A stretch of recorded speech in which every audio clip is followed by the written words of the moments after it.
Silakan. Saya Adam. Saya. Sebelum belajar, mari kita mulai.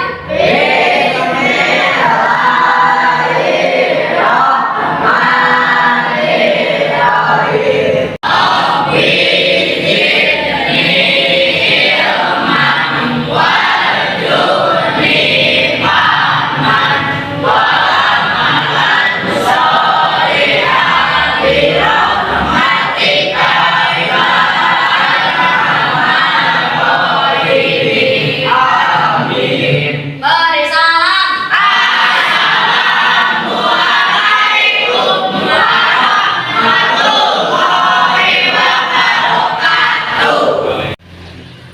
Ada yang tidak hadir hari ini? Ada. Siapa? Kenapa aku? Sakit. Udah Agung saja? Sama aja nanti kenapa? Sakit ya? Oke. Oh, Edward kenapa Edward? Sakit. Sakit juga ya. Oke, cuma 3 orang ya? 3 orang yang sakit. Nah, sebelum kita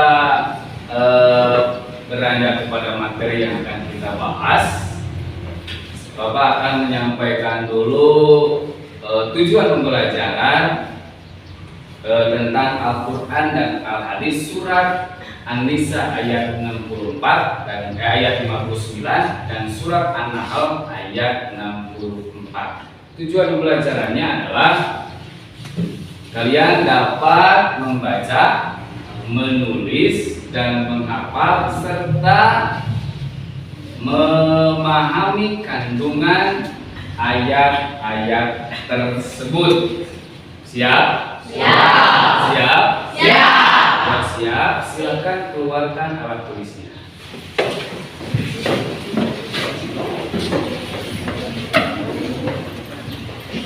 Siap.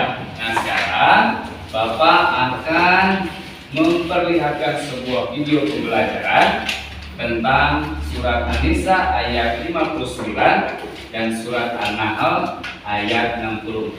Kalian simak baik-baik, tonton baik-baik, cermati dengan teliti dan pahami, serta bisa nantinya akan bisa memaknai kandungan ayat tersebut. Assalamualaikum warahmatullahi wabarakatuh. Anak-anak hebat, pada pertemuan kali ini kita akan belajar kandungan Quran surat An-Nisa ayat 59 dan Quran surat An-Nahl ayat 64. Diharapkan dengan adanya pembelajaran ini, kamu mampu memahami kandungan Al-Quran mengenai posisi hadis terhadap Al-Quran.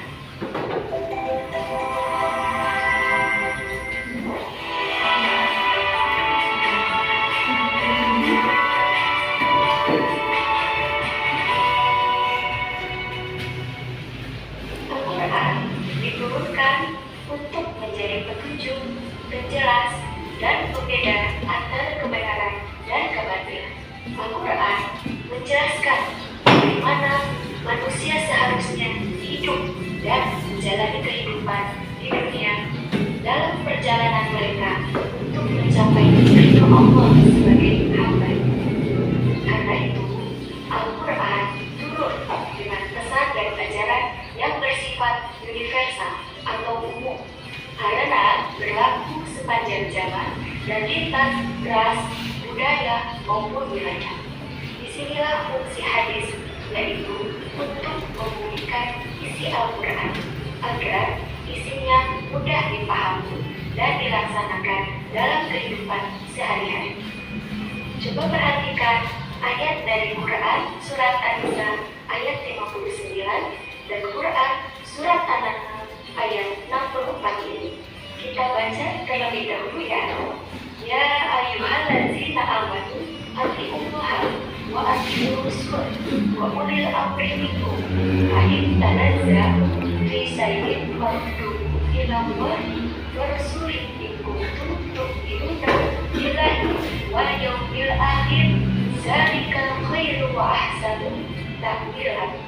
Wahai orang-orang yang beriman, taatilah Allah dan Rasul Muhammad dan ulil amri pemegang kekuasaan di antara. Kemudian, jika Gimana? Paham? Nah, itu adalah cuplikan sedikit tentang surat An-Nisa ayat 59 dan cuplikan surat An-Nahl ayat 64. Nah, untuk memahami lebih lanjut, maka Bapak akan membagikan beberapa kelompok. Satu kelompoknya terdiri dari 5 orang, ya, terdiri dari 5 orang. Nah, setiap kelompok atau setiap orang nantinya Bapak akan mengasih lembar kerja kalian untuk menulis, membaca, menghafal, dan memahami kandungan dari kedua ayat tersebut. Paham ya? Paham ya? Jadi kalian tulis, kalian baca, kalian hafalkan, kemudian kalian nantinya akan memahami kandungan dari kedua ayat tersebut. Kerja kelompok, tapi kalau menulis sendiri. Paham? Paham? Oke, silakan bagikan kelompoknya. Sudah kelompoknya beres ya? Seperti yang tadi Bapak bilang bahwa per kelompoknya kalian tulis ayat Al-Qur'annya, kemudian baca, kemudian hafalkan serta pahami makna kandungan dari ayat-ayat tersebut. Paham? Silakan kerjakan.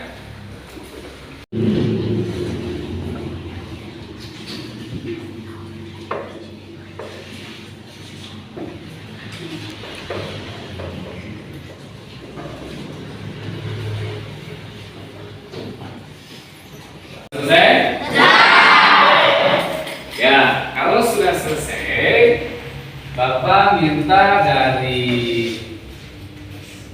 setiap kelompok untuk mempresentasikan hasil kerjanya di depan. Yang pertama, siapa yang mau? Kecilkan tangan. Oh, kelompok berapa? Kelompok 3. Tania ya. Nah, Tania itu akan mempresentasikan tentang surat An-Nisa ayat 59. Ya, oke. Siap. Yang kedua siapa? Ada yang lagi? Oh, Adi tentang apa? Surat An-Nahl ayat 64. Oke. Waalaikumsalam warahmatullahi wabarakatuh. Perkenalkan, nama saya Tania dari kelompok 3 akan membacakan surat An-Nisa ayat 59. A'udzubillahi minasyaitonirrajim. Bismillahirrahmanirrahim. Ya ayyuhalladzina amanu atiiullaha wa atiiur rasulah wa ulil amri minkum. Fa in tanazatum fi syai'in farudduhu ilallahi wa rasulihi in kuntum mu'minin. Seharusnya bagi setiap mukmin dan muslim untuk taat kepada Allah Subhanahu wa ta'ala, Rasul dan pemimpinnya. Ketaatan dan kepatuhan yang dilakukan hendaknya didasari atas keimanan yang bersumber dari Al-Quran dan Hadis. Keharusan menaati pemimpin yang benar, yakin pemimpin yang perintah dan tindakannya tidak bertentangan dengan nilai-nilai yang terkandung dalam Al-Quran dan Hadis. Selama pemimpin memerintahkan kepada kebenarannya, wajib hukumnya untuk ditaati dan dipenuhi bagi pula sebaliknya. Wassalamualaikum warahmatullahi wabarakatuh.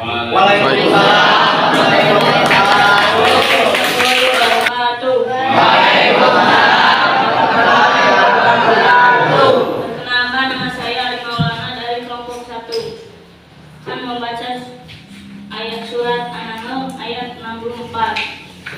A'udzubillahi minasyaitonirrajim. Bismillahirrahmanirrahim. Wa ma anzalna 'alaikal kitaba illa litubayyana lahumul ladzi ikhtalafu fihi wa hudaw wa rahmatan liqaumin yu'minun. Artinya, Dan kami tidak menurunkan kitab Al-Quran ini kepadamu Muhammad. Kandungan surat An-Nahl ayat 64. Sebagai dasar dan pedoman yang dapat membuka pikiran untuk dapat menilai kebenaran atas bimbingan wahyu. Sebagai pembimbing sekaligus dapat menjelaskan persoalan yang diragukan sehingga umat dapat melihat kebenaran dan kebatilan. Sebagai petunjuk yang dapat membimbing umat manusia menuju jalan kebenaran sehingga terhindar dari kesesatan. Selamat sebagai rahmat bagi orang yang beriman. Wassalamualaikum warahmatullahi wabarakatuh. Waalaikumsalam. Sudah paham semua? Sudah. Ada yang belum paham? Ada yang belum paham? Oke, ternyata ada yang paham. Berarti kita silahkan kita tanya jawab ya, sesi tanya jawab. Siapa yang belum paham tanyakan ke Bapak. Oke? Siapa lagi siapa? Saya lupa bertanya. Oh, pendiri, coba pendiri. Pendiri. Oke. Silakan. Saya mau bertanya apa itu tentang taat. Oh, tentang taat, anti taat. Ada taat. Oke, siap. Tadi Rifa menanyakan tentang arti taat. Apa itu taat? Taat itu adalah sikap seseorang dalam mengikuti aturan atau yang diperintahkan oleh seseorang. Contohnya taat kepada Allah. Contoh kepada taat Allah salah satunya apa? Allah memerintahkan sholat, berarti kita harus sholat. Itu salah satunya taat. Yang kedua taat kepada Rasul. Bagaimana taat kepada Rasul? Apa-apa yang dijalankan oleh Rasul kita harus jalankan. Contohnya sunat, Senin, puasa, Senin, dan Kamis. Kalau kita melaksanakannya itu salah satu adalah taat kepada Rasul. Yang kedua adalah taat kepada pemimpin atau penguasa. Siapa pemimpin kita? Minimal diri kita sendiri, orang tua, guru, dan orang-orang yang usianya jauh di atas kita atau pemimpin negara kita. Selama orang tersebut, pemimpin tersebut, penguasa tersebut memerintahkan tetap dalam jalur syariat Islam, maka kita wajib mentaatinya. Salah satu mentaati pemimpin berarti taat kepada Allah. Paham, Rifa? Paham? Oke, sudah paham semuanya? Kalian sudah memahami kandungan, sudah membaca, sudah menulis, serta menghafal surat An-Nisa ayat 59 dan An-Nahl ayat 64. Nah, sekarang nanti di akhir lembar kerjanya dikumpulkan, ya, nanti di akhir dikumpulkan satu orang dan dikumpulkan di papan nantinya untuk dinilai 1/1. Oke, untuk bagian sekarang pada tema kali ini surat An-Nisa dan An-Nahl sudah selesai, maka kita nanti di pertemuan selanjutnya akan membahas tentang masih dalam surat An-Nisa dan An-Nahl tapi tentang tema yang lain. Temanya adalah membacakan atau kalian bisa membahas tentang tajwid, salah satunya alif lam, bab alif lam komariah dan alif lam syamsiah. Paham ya? Sekarang sudah selesai, maka pertemuan kali ini Bapak cukupkan. Mudah-mudahan apa-apa yang disampaikan dan diucapkan kemudian diinteraksikan dengan kalian bisa bermanfaat dan bisa diterapkan di dalam kehidupan sehari-hari. Bisa ya? Bisa ya? Contohnya kita taat kepada Allah, taat kepada Rasul, taat kepada pemimpin. Dan surat An-Nahl itu tentang adalah perselisihan. Bagaimana kita cara menyikapi ketika ada teman kita dalam keadaan berselisih. Paham ya? Paham ya? Sudah dicukupkan sekian. Wallahul muwaffiq ila aqwamit thoriq. Wassalamualaikum warahmatullahi wabarakatuh. Waalaikumsalam warahmatullahi wabarakatuh.